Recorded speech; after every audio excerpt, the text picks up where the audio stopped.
Hi, good morning everyone. Thank you for joining me live for my Christmas countdown. I hope you're all enjoying it so far. Today I'm going to talk about how to take charge of your emotions, as this seems to be one of the main reasons that people come to see me. So a good percentage of my clients, when they come, obviously what they want is to take control of their emotions. But as a coach, it's my job to question a person's thought process. So I will always question a person's motive for wanting to take control of their emotions. And when I do question them, it's apparent that it's only really the fear-based reactions that they're experiencing that they need help managing. Obviously, it's an important part of the coaching process to question, or rather compassionately challenge my client's thought process, as this helps them understand that not all emotions need to be controlled, as you wouldn't want to control or limit the amount of joy or love or happiness you are able to feel or express now, would you? So try this little exercise now. Maybe you need to challenge your own thought processes by just finding out what it is that you currently tell yourself that might be limiting or generalizing things in your life. So do you say to yourself, they don't like me at work?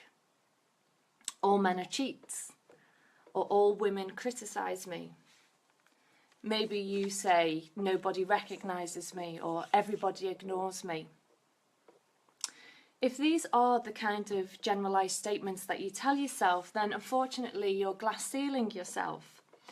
You've generalised people and yourself and as limited to the previous experiences that you've had that you've felt painful emotions from. And if you continue to do this, you will not break out of that cycle, and the same painful events will keep occurring or showing up in your life. So let me help you take charge of your emotional reactions. As I discussed yesterday, your primary personality driver will be at the forefront of all your fear-based reactions. So if you want to explore this more, it may be worth you emailing me, and I can give you some techniques to find out what your primary personality driver may be. So true self-expression means that we need to reveal our frustration, our anger and our sadness and our fears effectively by not getting overwhelmed. Our emotions are simply a defence mechanism which kicks in when a threat is perceived or a need isn't being met. And these fear-based emotions that we feel, they cause the part of our brain, the reptilian part of our brain, which is responsible for our nervous system, they cause it to go into fight, flight or freeze when we perceive we're in danger or a threat or a need isn't being met. If we don't learn to take charge of this, then it can lead to real psychological stress. So I teach clients various methods how to calm the nervous system down and to reframe their critical thinking. But one simple method is to try to become aware of what you're telling yourself in the moment of stress.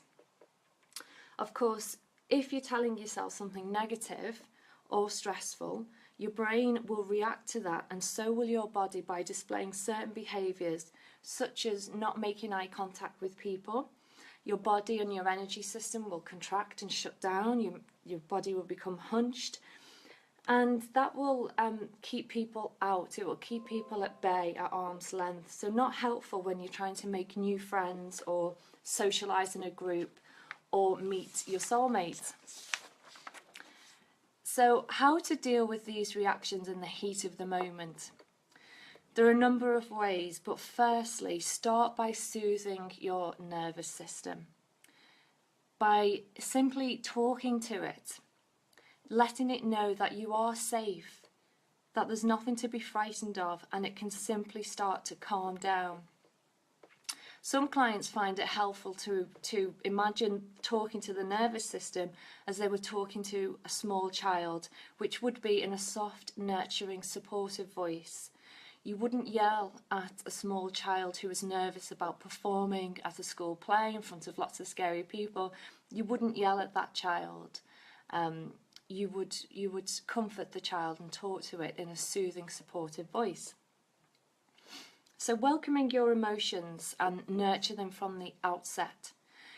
You can take a moment by taking 3 deep breaths and just let them reveal their deeper emotional meaning to you, as this will be the opportunity for your personal growth.